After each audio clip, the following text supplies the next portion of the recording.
Well, hello, year one, and anybody else who chooses to listen to the story too. Hello. Welcome back to another story with me, Miss Roberts. I've got a wonderful book for you today. It's one of my own, and I wanted to share it with you. But before I begin, I have to let you in on a little secret. I'm not just going to read the story to you, I have to set you a challenge as well. But I can't let you know what that challenge is just yet. You have to listen to me tell the story first, and then I'll tell you the challenge, all right? So make sure you're listening carefully. Make sure you're sat comfortably. And make sure you're ready for the story. Okay? You ready? All right.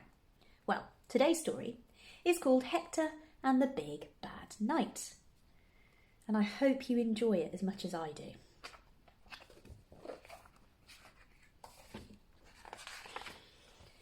The tiny village of Spotty Bottom was a lovely place to live. Everyone knew everyone, and nothing bothersome ever happened. Well, that was until the day Hector's granny had her magic wand stolen by the Big Bad Knight.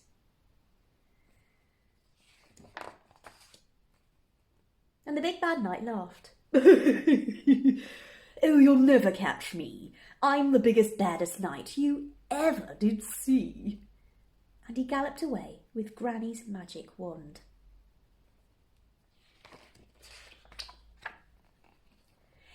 Don't worry, Granny, said Hector. I'll get you your wand back for you. But all the villagers laughed. You, they giggled. But you're tiny and small, and your spindly arms have no muscles at all. But Hector had a plan.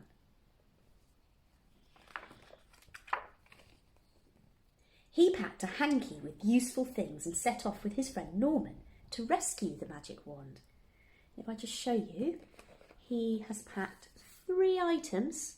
So we've got a pair of scissors, we've got a packet of crisps, and we've got Granny's umbrella. And hopefully those 3 things will come in handy later on in the story. We'll have to wait and see. And it wasn't long before they came to the forest, the deep, dark forest. And there we are.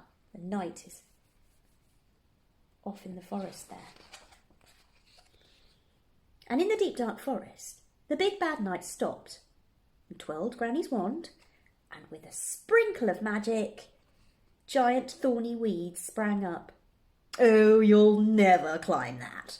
It's tangly and tall, and as we all know, you're tiny and small. But Hector, he had a plan. I wonder what it is. And with a snip, snip, snip of his scissors, Hector and Norman were free. So he's used the first of his useful items. Clever. Uh-oh, squeaked the Big Bad Knight, and he trotted off to the moat. And there we are. There's the moat. That's the water between the castle and the grass. The dark, dingy moat. And at the dark, dingy moat, the Big Bad Knight stopped and twirled Granny's wand, and with a sprinkle of magic, the drawbridge disappeared. The Big Bad Knight chuckled. Oh, you'll never cross this moat, not even with a leap. You'll end up in the water, dangerous and deep. I wonder how Hector was going to get across it. But Hector had a plan. And as you can see, he's using his granny's umbrella as a boat. Very, very clever. Oh no, groaned the Big Bad Knight as he clip-clopped away up the castle tower, the terribly tall tower. Hector and Norman quickly followed.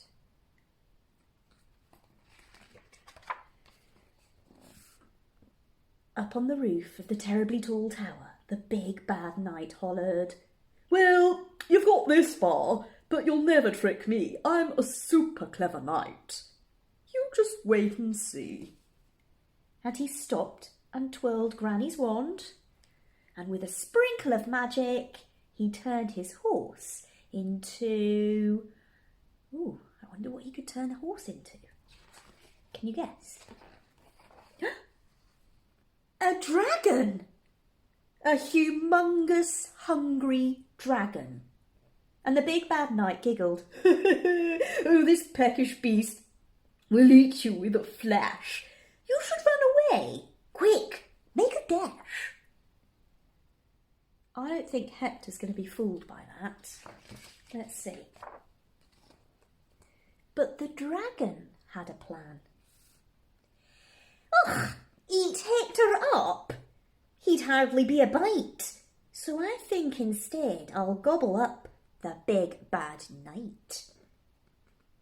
Hector leapt into action. He threw Norman's crisps to the dragon and then grabbed the wand back with a swipe. So he's used the final useful item, which was the crisps. And back in Spotty Bottom, Hector's granny hooted, "Oh, 3 cheers for Hector, who's so tiny and small. He got my wand back for me. He's the bravest of all." But Granny wasn't sure what to do with the big bad knight.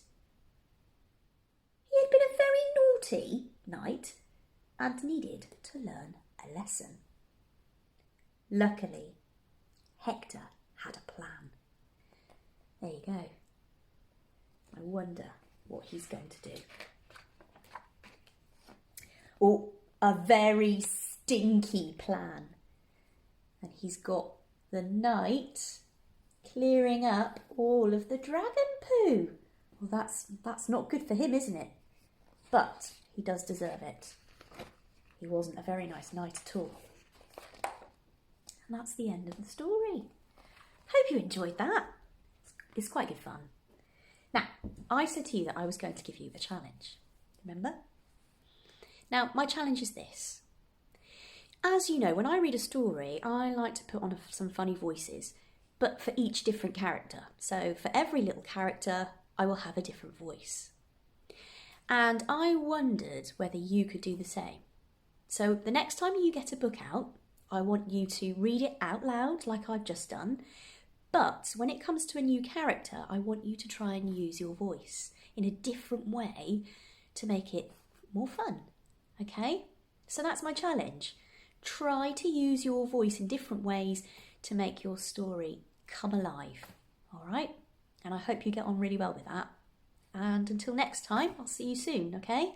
Take care, stay safe, keep smiling, and I'll speak to you soon.